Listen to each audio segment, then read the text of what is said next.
വീണ വിജയനിൽ തുടങ്ങിയ E D അന്വേഷണം ഒടുവിൽ പിണറായി വിജയനിലേക്കും മുഹമ്മദ് റിയാസിലേക്കും എത്തി നിൽക്കുന്നത് എങ്ങനെ? ഒരു കുടുംബം മുഴുവൻ ഇ ഡിയുടെ വലയിലോ? മാസപ്പടി പണത്തിന്റെ അന്തിമ ഗുണഭോക്താവിലേക്ക് ഇ ഡി.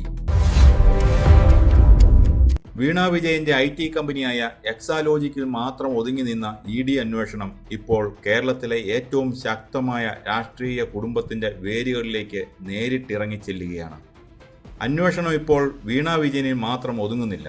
ഒടുവിലത് പിണറായി വിജയനിലേക്കും മുൻ പൊതുമരാമത്ത് മന്ത്രിയും മരുമകനുമായ PA മുഹമ്മദ് റിയാസിലേക്കും നേരിട്ടെത്തി നിൽക്കുന്നു.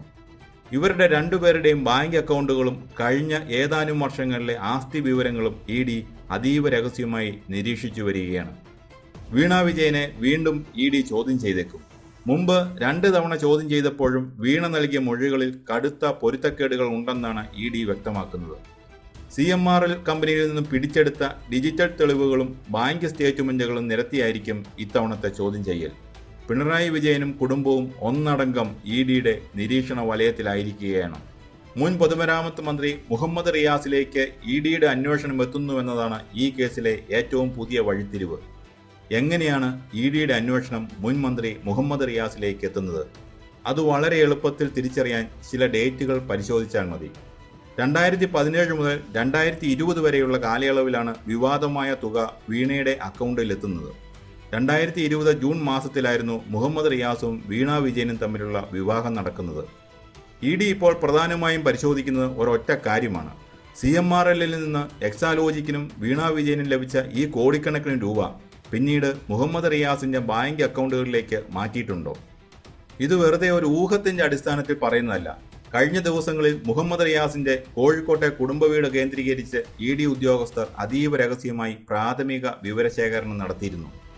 വിവാഹത്തിന് ശേഷമുള്ള ഇവരുടെ ബാങ്ക് ഇടപാടുകളിൽ എന്തെങ്കിലും അസ്വാഭാവികതയുണ്ടോ എന്നാണ് ഇ.ഡി. നോക്കുന്നത്.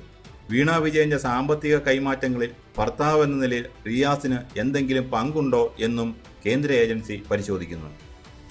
മറ്റൊരു പ്രധാന കാര്യം റിയാസിന്റെ കഴിഞ്ഞ ഏതാനും വർഷങ്ങളിലെ സാമ്പത്തിക സ്രോതസ്സുകളും അദ്ദേഹം തെരഞ്ഞെടുപ്പ് സത്യവാങ്മൂലത്തിൽ സമർപ്പിച്ച സ്വത്ത് വിവരങ്ങളും തമ്മിൽ ഒത്തുനോക്കുന്ന നടപടികൾ ഇ.ഡി. ആരംഭിച്ചിട്ടുണ്ട്.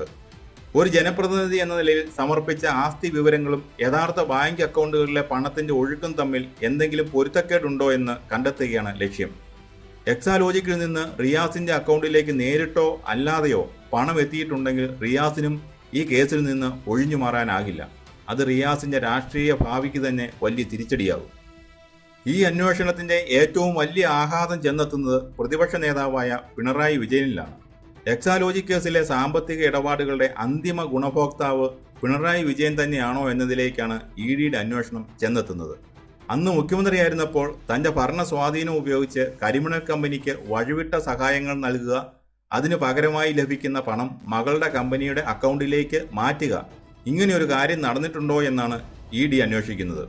പിണറായി വിജയൻ അന്ന് മുഖ്യമന്ത്രി ആയിരുന്നില്ലെങ്കിൽ CMRL എന്ന കമ്പനി വീണ വിജയന് ഇങ്ങനെ പണം നൽകുമായിരുന്നോ എന്നാണ് ഇ.ഡി. സംശയിക്കുന്നത്. അന്നത്തെ മുഖ്യമന്ത്രിയുടെ ഓഫീസിനെ നേരിട്ട് പ്രതിക്കൂട്ടിലാക്കുന്ന തെളിവുകളാണ് ഇപ്പോൾ ഇ.ഡിയുടെ കൈവശമുള്ളത്. കരിമണൽ കമ്പനിക്കായി ഫയലുകൾ നീങ്ങിയ വേഗത, റവന്യൂ വകുപ്പിൽ നിന്ന് നൽകിയ പ്രത്യേക ഇളവുകൾ, നിയമവിരുദ്ധമായി ഖനനാനുമതി നൽകാൻ നടന്ന ചർച്ചകൾ, ഇവയെല്ലാം അന്ന് മുഖ്യമന്ത്രിയുടെ അറിവോടെയും നിർദ്ദേശത്തോടെയുമാണോ നടന്നതെന്നാണ് ഇ.ഡിയുടെ അന്വേഷണം. പിണറായി വിജയൻ മുഖ്യമന്ത്രിയായിരുന്ന കാലത്തെ ഈ ഇടപാടുകൾ അദ്ദേഹത്തെ നിയമപരമായി വലിയ കുരുക്കിലേക്കാണ് എത്തിക്കുന്നത്. ഇത് കേവലം രാഷ്ട്രീയ ആരോപണമല്ല, മറിച്ച് ശക്തമായ ബാങ്ക് രേഖകളുടെയും ഔദ്യോഗിക ഫയലുകളുടെയും അടിസ്ഥാനത്തിലുള്ള നീക്കങ്ങളാണ്. ഇ.ഡി. ഇപ്പോൾ ഒരു അന്തിമ നിഗമനത്തിലേക്കാണ് നീങ്ങുന്നത്. അന്വേഷണം റിയാസിലേക്കും പിണറായി വിജയനിലേക്കും നേരിട്ടെത്തുമ്പോൾ അതോ ഒരു കുടുംബത്തെ ഒന്നടങ്കം നിയമത്തിന്റെ മുമ്പിൽ കൊടുക്കുന്ന അവസ്ഥയിലേക്കാണ് കാര്യങ്ങൾ എത്തിക്കുന്നത്. മുഹമ്മദ് റിയാസിന്റെ ബാങ്ക് അക്കൗണ്ടുകളിൽ നിന്ന് എക്സാലോജിലേക്കുള്ള ലിങ്ക് തെളിഞ്ഞാൽ റിയാസിനെ ചോദ്യം ചെയ്യാനുള്ള നീക്കങ്ങളിലേക്ക് ഇ.ഡി. എത്തും. അന്തിമ ഗുണഭോക്താവ് പിണറായി വിജയനാണെന്ന് തെളിഞ്ഞാൽ നിലവിലെ പ്രതിപക്ഷ നേതാവായ അദ്ദേഹത്തെ ചോദ്യം ചെയ്യുന്നതിലേക്കും ഇ.ഡി. നീങ്ങും. കേരള രാഷ്ട്രീയത്തിൽ ഇതുവരെ കാണാത്ത തരത്തിലുള്ള ഒരു വലിയ ഭൂകമ്പത്തിനാണ് ഈ കേസ് വഴിവെക്കാൻ പോകുന്നത്. മുഖ്യമന്ത്രിയായിരുന്ന കാലത്തെ അഴിമതിക്കഥകൾ പ്രതിപക്ഷ നേതാവായിരിക്കുമ്പോൾ പിണറായി വിജയനെ വേട്ടയാടുമ്പോൾ അതിനെ രാഷ്ട്രീയമായി എങ്ങനെ പ്രതിരോധിക്കുമെന്നാണ് പാർട്ടിയും മുന്നണിയും ആലോചിക്കുന്നത്. ഇത് വെറുമൊരു രാഷ്ട്രീയ പകപോക്കലാണെന്ന് പറഞ്ഞ് ഒഴിയാൻ ഇനി അവർക്ക് കഴിയില്ല. കാരണം തെളിവുകൾ സംസാരിക്കുന്നത് ബാങ്ക് അക്കൗണ്ടുകളിലൂടെയും ഔദ്യോഗിക ഫയലുകളിലൂടെയുമാണ്. വരും ദിവസങ്ങളിൽ കൊച്ചിയിലെ ED ഓഫീസിൽ നിന്നും പുറത്തു വരുന്ന വാർത്തകൾ കേരളത്തിൻ്റെ രാഷ്ട്രീയ ഗതി തന്നെ മാറ്റി എഴുതിയേക്കാം. നിയമത്തിൻ്റെ കൈകൾ എത്രത്തോളം നീളുമെന്നാണ് ഇനി അറിയേണ്ടത്.